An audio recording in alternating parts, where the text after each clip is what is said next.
Hi hello everyone welcome back to miss Kanathi vlog. So ಇವತ್ತಿನ ವ್ಲಾಗಲ್ಲಿ ನಾನು ನಾನ್ ವೆಜ್ ಪ್ರಿಯರಿಗೆ ರೆಸಿಪಿನ ಶೇರ್ ಮಾಡ್ಕೋತಾ ಇದ್ದೀನಿ. ಸೊ ಇವತ್ತು ವಿಡಿಯೋ ಬಂದು ಫುಲ್ ನಾನ್ ವೆಜ್ ರೆಸಿಪಿ ಬಗ್ಗೆ ಇರುತ್ತೆ.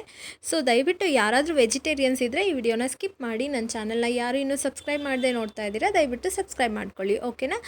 ಸೊ ಕಾಫಿ ಕುಡಿತಾ ಇವತ್ತಿನ ವ್ಲಾಗ್ನ ಶುರು ಮಾಡ್ತಾ ಇದ್ದೀನಿ. ಪ್ಲಸ್ ನಾನ್ ವೆಜ್ ರೆಸಿಪಿ ಇರುತ್ತೆ. ಮತ್ತು ಇನ್ನೊಂದು ಸತಿ ಹೇಳ್ತಾ ಇದ್ದೀನಿ, ಯಾರಾದರೂ ವೆಜಿಟೇರಿಯನ್ಸ್ ಇದ್ದರೆ ದಯವಿಟ್ಟು ಈ ವಿಡಿಯೋನ ಸ್ಕಿಪ್ ಮಾಡಿ. ನೆಕ್ಸ್ಟ್ ಚಿಕನನ್ನು ನೀಟಾಗಿ ವಾಶ್ ಮಾಡಿ ಇಟ್ಕೊಂಡಿದ್ದೀನಿ. ನಾನು ಕಬಾಬ್ ರೆಸಿಪಿಗೆ ಇಲ್ಲಿ ರೆಡಿ ಮಾಡ್ತಾ ಇದ್ದೀನಿ. ಚಿಕನ್ಗೆ ನಾನು ಶುಂಠಿ ಬೆಳ್ಳುಳ್ಳಿ ಪೇಸ್ಟ್ ಮತ್ತು ಕಬಾಬ್ ಪೌಡರ್ ಯಾವುದಾದ್ರೂ ಬ್ರ್ಯಾಂಡ್ ಓಕೆ. ಕಾರ್ನ್ಫ್ಲೋರ್ ಹಾಕೋದ್ರಿಂದ ಚಿಕನ್ ಕಬಾಬ್ ತುಂಬಾ ಚೆನ್ನಾಗಿ ಬರುತ್ತೆ. ಸೊ ಕಾರ್ನ್ಫ್ಲೋರ್ ಹಾಕ್ತಾಯಿದ್ದೀನಿ. ನೆಕ್ಸ್ಟು ಅಚ್ಚ ಖಾರದ ಪುಡಿ ಹಾಕಿ ರುಚಿಗೆ ತಕ್ಕಷ್ಟು ಉಪ್ಪು ಹಾಕಿ. ಆಲ್ರೆಡಿ ಕಬಾಬ್ ಪೌಡರಲ್ಲಿ ಸಾಲ್ಟ್ ಮತ್ತು ಖಾರ ಇರುತ್ತೆ, ನೋಡಿಕೊಂಡು ನೀವು ಅದನ್ನು ಹಾಕಿ. ನೆಕ್ಸ್ಟು ಕರಿಬೇವು ಹಾಕ್ತಾಯಿದ್ದೀನಿ, ಹಸಿ ಕರಿಬೇವು. ಇದು ಕೂಡ ಒಳ್ಳೆ ಟೇಸ್ಟ್ ಕೊಡುತ್ತೆ ಕಬಾಬಿಗೆ.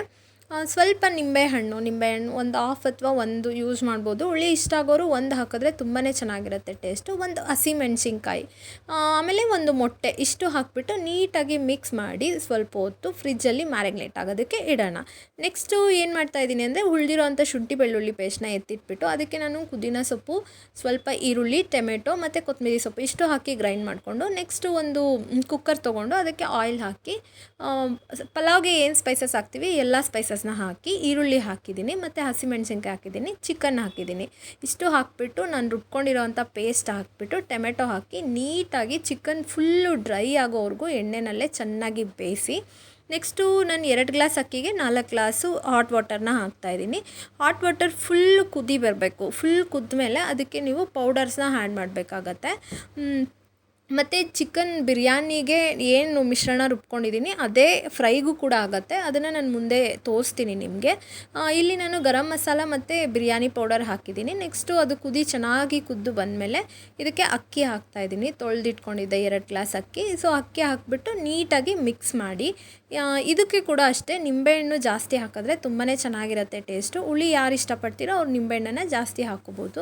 ಈ ರೀತಿ ಮಾಡೋದ್ರಿಂದ ಬೀಜ ಅದರೊಳಗಡೆ ಮಿಕ್ಸ್ ಆಗೋಲ್ಲ. ಇದು ಒಂದು ಟಿಪ್ಸ್ ಥರ ಇರುತ್ತೆ. ಆಮೇಲೆ ನಾವು ಬೀಜನ ತೆಗೆದುಬಿಟ್ಟು ಮಿಕ್ಸ್ ಮಾಡಬಹುದು. ನೀಟಾಗಿ ನಿಂಬೆಹಣ್ಣು ಎಣ್ಣೆ ಕರೆಕ್ಟಾಗಿ ಹಾಕಿದ್ರೆ ಪಲಾವ್ ಯಾವತ್ತೂ ತಳ ಹಿಡಿಯಲ್ಲ. ಸೊ ಇದು ಕೂಡ ಇನ್ನೂ ಒಂದು ಟಿಪ್ಸು. ನೀಟಾಗಿ ಮಿಕ್ಸ್ ಮಾಡಿ ಎಣ್ಣೆ ಎಲ್ಲ ಮೇಲೆ ಬರಬೇಕು, ಅದು ಕುದ್ಬಿಟ್ಟು ಆವಾಗ ನಮ್ಮದು ಪರ್ಫೆಕ್ಟಾಗಿ ಪಲಾವ್ ಆಗೋದಕ್ಕೆ ಪರ್ಫೆಕ್ಟ್ ಇದೆ, ಕುಕ್ಕರ್ ಮುಚ್ಚಳ ಹಾಕಬಹುದು ಅಂತ ನಮಗೆ ಗೊತ್ತಾಗುತ್ತೆ.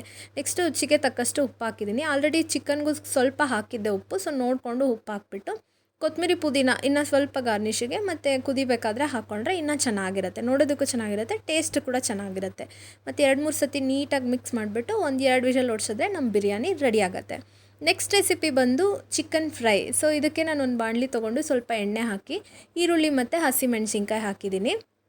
ಆಮೇಲೆ ಏನು ನಾನು ಪಲಾವ್ಗೆ ರುಬ್ಬಿಟ್ಕೊಂಡಿದ್ದೆ, ಬಿರಿಯಾನಿಗೆ ರುಬ್ಬಿಟ್ಕೊಂಡಿದ್ದೆ ಅದೇ ಮಿಶ್ರಣನ ಇದಕ್ಕೆ ಕೂಡ ಯೂಸ್ ಮಾಡ್ಬೋದು.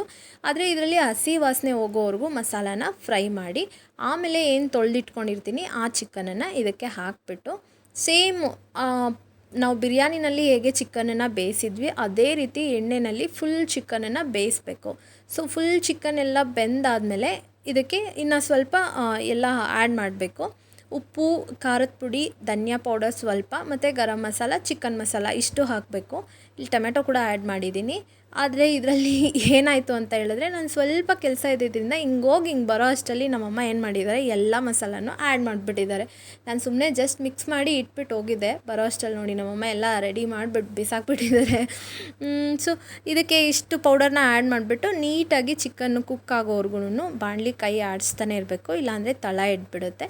ಇದು ಇವತ್ತು ಬೇಗ ಅರ್ಜೆಂಟಾಗಿ ನಾನು ಮಾಡಿದಂಥ ರೆಸಿಪಿಗಳು. ನೀವು ಕೂಡ ಆರಾಮಾಗಿ ಈಸಿಯಾಗಿ 1 ಅವರಲ್ಲಿ ಎಲ್ಲ ರೆಸಿಪೀಸ್ನ ಮಾಡಬಹುದು. ತುಂಬಾ ಟೇಸ್ಟಿಯಾಗಿರುತ್ತೆ. ನೆಕ್ಸ್ಟ್ ಟೈಮ್ ಇನ್ನೂ ನಾನು ಡೀಟೇಲಿಂಗ್ ಆಗಿ ತೋರಿಸ್ತೀನಿ. ಯಾಕಂದರೆ ನನಗೆ ಇದು ಫಸ್ಟ್ ವಿಡಿಯೋ ಆಗಿರೋದ್ರಿಂದ ನನಗೂ ಸ್ವಲ್ಪ ಹೆಂಗೆ ಮಾಡಬೇಕು, ಹೆಂಗೆ ಕ್ಲಿಪ್ಪಿಂಗ್ಸ್ ತೊಗೋಬೇಕು ಅನ್ನೋದು ಗೊತ್ತಾಗಲ್ಲ. ನೋಡಿ ಕೊನೆಗೆ ನನ್ನ ನೈಟ್ ಊಟ ಈ ರೀತಿ ರೆಡಿಯಾಗಿತ್ತು. ತುಂಬಾ ಟೇಸ್ಟಿಯಾಗಿತ್ತು. Thank you for watching. ಹೀಗೆ ನನ್ನ ಚಾನಲ್ನ ಸಪೋರ್ಟ್ ಮಾಡಿ. Thank you.